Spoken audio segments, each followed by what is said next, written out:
Some songs don't just play, they hit you, they stay with you, and sometimes, they change you. For me, that one song that completely changed my perspective was Another Brick in the Wall by Pink Floyd. When that iconic chorus hits, we don't need no education, we don't need no thought control. It doesn't just feel like music, it feels like a warning, a protest against conformity, a truth that most people are too uncomfortable to admit.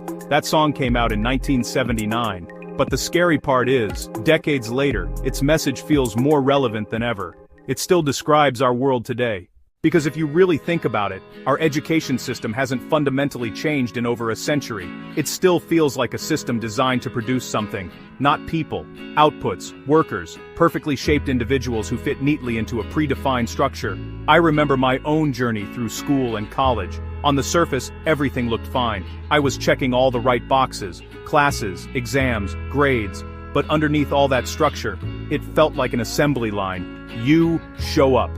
You follow instructions. You memorize answers for the short term. You pass tests.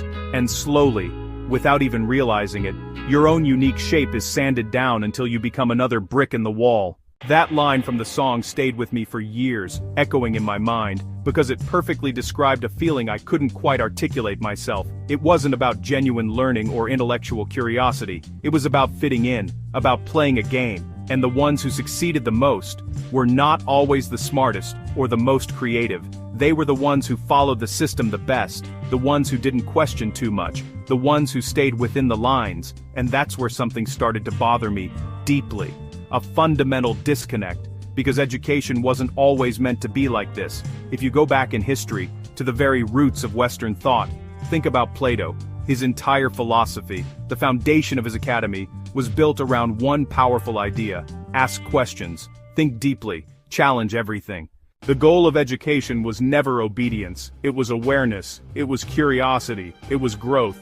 But somewhere along the way, we replaced thinking with memorizing, we replaced curiosity with compliance, and we replaced individuality with uniformity. As a child, I had questions, a lot of them, not simple questions, difficult ones. Why do we follow certain rules? Why is authority always right? Why can't things be different? But those questions never really got answers. Sometimes people didn't know, and sometimes it felt like they didn't want to answer, because real questions are dangerous. They shake the system, they challenge control, and a system built on control doesn't like to be questioned, so instead, it teaches you not to ask. And I saw something else too. Some of the most talented people, the most creative minds, the ones who thought differently, they didn't fit in, they weren't rewarded, they were ignored. Because they couldn't become perfect bricks. And that was a hard realization, that success in that system wasn't always about intelligence, it was about obedience. But here's the thing, that realization didn't break me, it gave me clarity. If the system was designed to make everyone the same, then maybe the only way to win was to be different on purpose. That's when everything changed for me. I stopped trying to fit perfectly into the system, and I started looking for something else, something that allowed me to think freely, to question, to express. And that's where I found writing.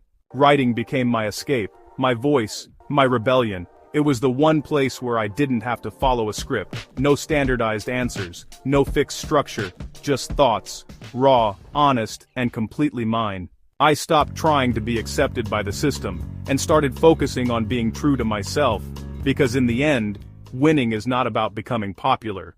It's not about fitting in, it's about having the courage to not become another brick in the wall. That song didn't just entertain me, it opened my eyes.